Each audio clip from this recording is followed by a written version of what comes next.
rapikan tempat duduknya dan saya minta untuk ketua kelas agar memimpin doa untuk pembelajaran hari ini. Oke, silakan Gladys. Teman-teman, sebelum kita mulai belajar, marilah kita berdoa. Berdoa mulai.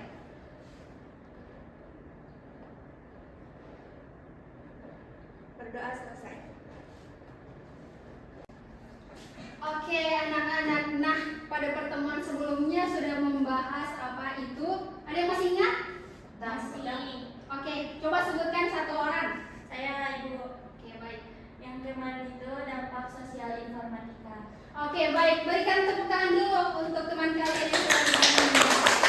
Nah, betul sekali, pada pertemuan sebelumnya itu sudah membahas tentang dampak sosial informatika. Nah, pada pertemuan kali ini kita akan mempelajari materi terkait dampak sosial informatika, khususnya mengenai aspek ekonomi pada produk informatika. Nah, sebelum itu kalian pasti setiap hari menggunakan teknologi, betul tidak? Betul. Nah, seperti contohnya itu ada media sosial, marketplace, dampak digital, atau bahkan aplikasi ojek online. Ada yang sudah pernah menggunakannya di sini? Ada. Oke, baik. Nah, sebelum itu, agar pembelajaran ini lebih terarah, tentunya Ibu sangat mengharapkan kalian agar setelah mempelajari hal ini, kalian diharapkan mampu memahami bagaimana informatika memberikan dampak positif maupun negatif terhadap kehidupan ekonomi masyarakat. Nah, sebelum belajar, mari kita lihat dulu tujuan pembelajaran kita pada hari ini. Yang pertama, mengidentifikasi dampak informatika pada aspek ekonomi masyarakat. Jadi, Ibu harap kalian dapat mempelajari terkait bagaimana mengidentifikasi ekonomi pada masyarakat atau kehidupan kita sehari-hari. Kemudian yang kedua, bagaimana menganalisis peluang dan tantangan ekonomi dari produk informatika. Jadi yang Ibu harapkan pada hari ini, kalian bisa mampu menganalisis bagaimana tantangan yang terjadi pada ekonomi masyarakat kita pada saat ini. Kemudian yang ketiga, mengevaluasi dampak positif dan negatif secara kritis. Dan yang terakhir, bagaimana kalian bekerja sama dalam kelompok untuk menyampaikan pendapat secara logis. Nah, untuk itu Ibu harapkan kalian simak ya dan belajar dengan sungguh-sungguh. Oke, masih semangat hari ini? Masih. Oke, baik. Nah, sebelum Ibu lanjut, Ibu mau bertanya dulu nih. Kalian sudah pernah menggunakan aplikasi seperti Shopee? Pernah. Nah, pasti sudah banyak ya keranjangnya? Banyak sekali. Oke, baik. Nah, kalian bisa lihat pada contoh di gambar ini ada bentuk aspek ekonomi, ada e-commerce, ekonomi, vintage, dan lain-lain. Nah, Ibu mau kalian membayangkan atau memikirkan setelah kalian menggunakan aplikasi seperti Shopee dan Tokopedia untuk belanja online, coba kalian bayangkan apa dampak informatika pada aspek ekonomi yang terjadi pada masyarakat. Nah, boleh saya minta satu orang untuk menyebutkan misalnya ketika kalian sudah belanja online seperti Shopee, apa yang kalian dapatkan? Apa itu kemudahan atau merasa kesulitan? Bisa berikan contoh saja. Ada yang mau satu orang? Ayo. Dalam kehidupan sehari-hari saja, jelaskan pada saat kalian belanja online bagaimana? Apakah merasa kesulitan atau justru mengalami kemudahan? Saya Bu. Oke, baik. Silakan Salsa.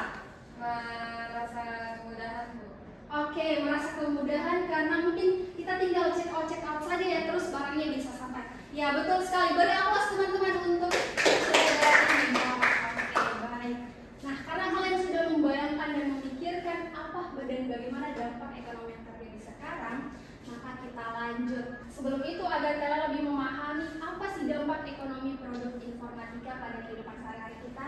Nah, pada bagian ini Ibu akan menjelaskan terkait e-commerce dan marketplace. Nah, tentunya dampaknya itu yang pertama membuka pasar global untuk UMKM, dan yang kedua perubahan perilaku konsumen, dan yang terakhir persaingan semakin ketat.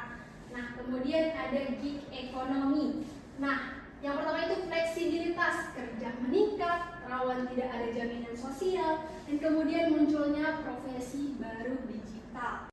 Nah, oke, kemudian yang ketiga itu ada vintage dan perbankan digital. Nah, tentunya dampak di ekonomi produk informatika yang bisa kita rasakan saat ini, yang pertama ada akses keuangan lebih eksklusif. Dan kedua, resiko penipuan digital meningkat. Nah, itu yang adik-adik perlu ketahui ya, bahwa walaupun dunia sekarang semakin canggih atau digital, tentunya tidak lepas dari namanya resiko penipuan digital. Jadi harus tahu dan mengerti bagaimana menggunakan aplikasi online secara bijak. Dimengerti?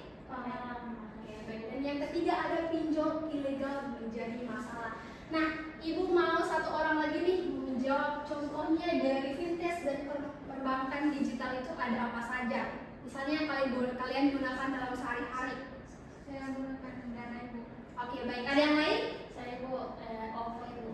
Oke, baik. Beri tepuk tangan lagi nih untuk yang sudah menjawab. Tentunya kalian makin semangat ya hari ini. Oke, dan yang terakhir ada otomasi dan AI. Nah, yang pertama itu efisiensi produksi meningkat, kemudian beberapa pekerjaan terancam hilang dan butuh reskilling tenaga kerja. Oke, baik.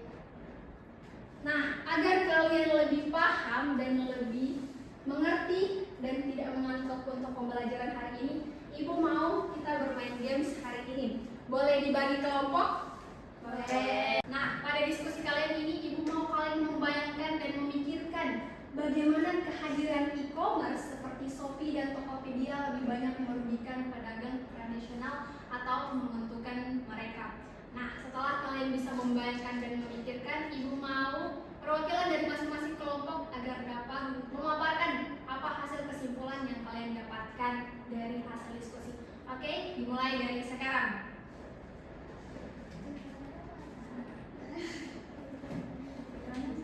Bagaimana? Bisa?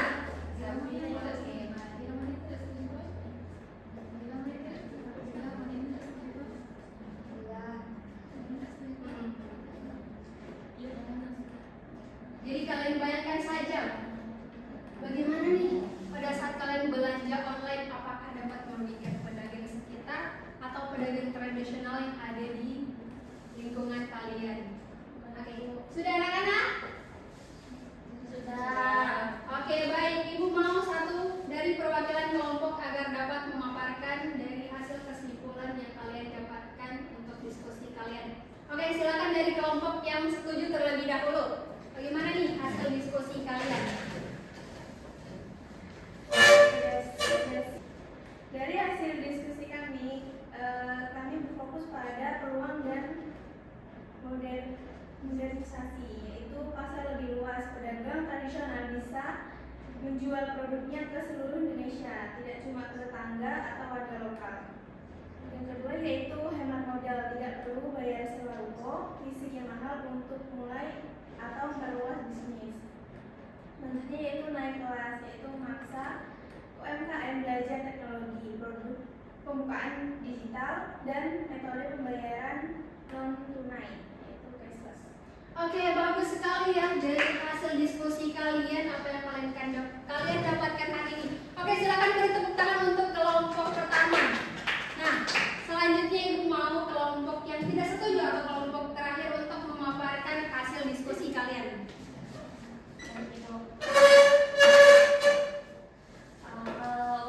Kalau dari hasil diskusi kami itu kami tidak setuju karena yang pertama itu fokus pada ketimbangan dan ancaman bukan karena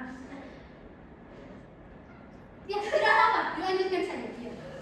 jadi kalau hasil diskusi kami itu tidak setuju karena yang pertama nanti kalau perang harga, jadi e-commerce dipenuhi distributor besar yang menjual barang sangat murah yang nantinya itu dapat merusak harga pasar tradisional. Nah, terus yang kedua, pasar fisik jadi sepi karena pembeli malas keluar rumah dan lebih membuat pasar tradisional sepi pengunjung secara drastis. Terus yang ketiga, gagap teknologi. Nah, jadi di sini pedagang kecil terutama yang sudah tua itu nantinya kesulitan bersaing dengan sistem aplikasi dan algoritma yang sulit. Itu saja itu. Oke, baik. Beri tepuk tangan untuk kelompok yang sudah berani memaparkan hasil diskusinya. Jadi benar ya anak-anak, dari dampak sosial informatika tentunya ada dampak baik dan dampak buruknya. Dan itu sudah kita rasakan bersama ya, dari segi kehidupan kita sehari-hari dan pedagang-pedagang tradisional. Nah, oke, baik. Karena sesi gamesnya sudah berakhir hari ini, maka kita akhiri saja pembelajaran hari ini. Oke, baik anak-anak, jadi kalian tadi sudah memaparkan ya bagaimana kondisi kehidupan nyata tentang dampak sosial informatika yang terjadi di kehidupan sehari-hari. Nah, tentunya informatika itu telah banyak mengubah cara masyarakat atau kita sendiri dalam melakukan kegiatan ekonomi.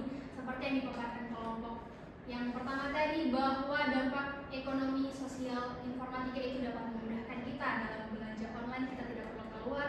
Dan begitupun dengan yang tadi sudah dipaparkan oleh kelompok 2 atau kelompok yang tidak setuju, bahwa dampak sosial informatika tentunya dapat merugikan pedagang tradisional di sekitar karena lonjaknya harga seperti perang harga seperti itu ya. Nah, dan tentunya teknologi digital memberikan banyak peluang baru tentunya. Namun, seperti yang Ibu katakan tadi, teknologi juga membawa tantangan yang harus dihadapi. Contohnya untuk pedagang tradisional itu sendiri.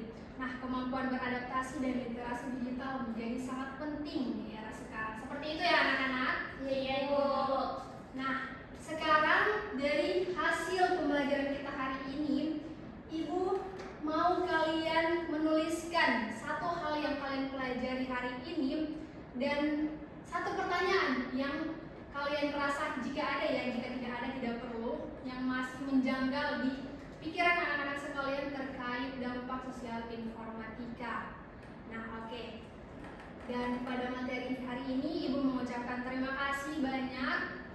Ibu belum absen ya? Oke, nanti di akhir ya. Dan kemudian semoga materi tentang dampak ekonomi produk informatika dapat menambah wawasan kalian dan dapat menambah insight baru tentang bagaimana menggunakan aplikasi digital seperti Shopee dan Tokopedia secara bijak. Nah, pada pertemuan berikutnya tentunya kalian akan mempelajari bagaimana aspek hukum informatika. Jadi, oke, baik anak-anak, itulah pembelajaran kita hari ini. Semoga ada ya yang bisa kalian pahami hari ini. Dan Ibu mau kasih bocoran untuk pertemuan berikutnya mengenai apa aspek hukum produk informatika. Jadi kalian bisa cari tahu lebih dulu terkait apa tuh aspek hukum produk informatika agar pertemuan berikutnya kalian bisa lebih mengerti tentang materi tersebut. Nah, baik, untuk satu hal yang kalian pelajari hari ini kalian bisa tuliskan dan kirim di Google Drive ya, yang Ibu akan unggah di grup kelas kalian. Nah, sekian materi berikut. Oke, sekian materi hari ini. Ibu absen dulu ya. Ya. Siapa yang tidak hadir hari ini? Zulfatia sama Andi. Oke, baik. Jadi yang ada itu ada Amelia. Ya, Bu. Oke, Gladys. Ada di Bu. Fadila. Ada Ibu. Salsa. Ada Ibu. Oke, baik. Oke, sekian dulu ya untuk pembelajaran hari ini. Tetap semangat dan jangan lupa pelajari untuk materi berikutnya. Oke, assalamualaikum warahmatullahi